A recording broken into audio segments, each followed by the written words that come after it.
sommes en train de lancer effectivement une série de conférences qui va parler de la SGO Logistic Events. Donc l'idée, c'est de pouvoir traiter des différentes problématiques qu'on relève du secteur du transport logistique.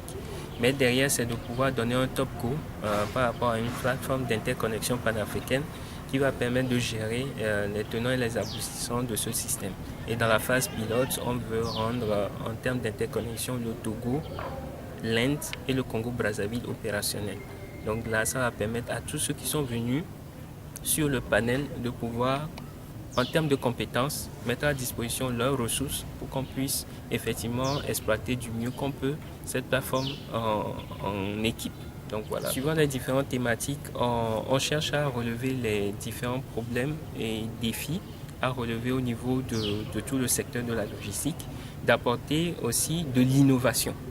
En termes d'innovation, c'est d'aller au niveau des technologies, donc les stars de la blockchain qui doit pouvoir renforcer en termes d'efficacité et de fiabilité toute la chaîne en termes de transport. Suivant les résultats attendus, c'est vrai, on cherche à toucher beaucoup plus en termes d'impact les investisseurs sur la plateforme, en termes de ressources, surtout au niveau de la diaspora, ceux qui doivent pouvoir faire un transfert de technologie, des compétences. Et au niveau de l'Afrique en elle-même, c'est de faire un coucou ou bien un hic à tout le monde pour se dire on a besoin de vos compétences pour pouvoir développer ensemble quelque chose qui est créé pour les Africains, par les Africains. Effectivement, nous travaillons avec les commissionnaires en douane agréés qui essaient d'exécuter l'État sur les systèmes portuaires que nous maîtrisons très bien comme celui du guichet unique. Dans le secteur du transport vert, déjà on essaie de voir via l'utilisation de la blockchain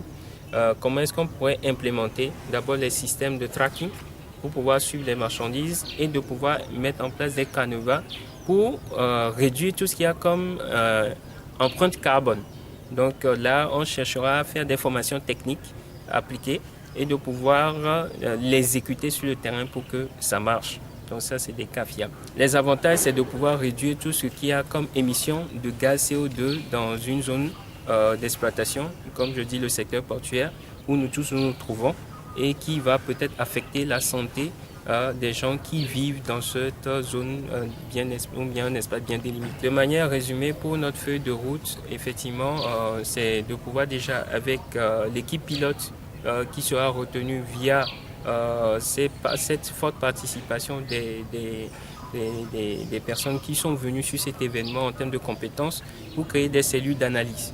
Et de là maintenant toucher les différents pays pilotes qui vont en réalité interéchanger avec nous sur le processus d'implémentation pour que le système soit parfaitement fiable.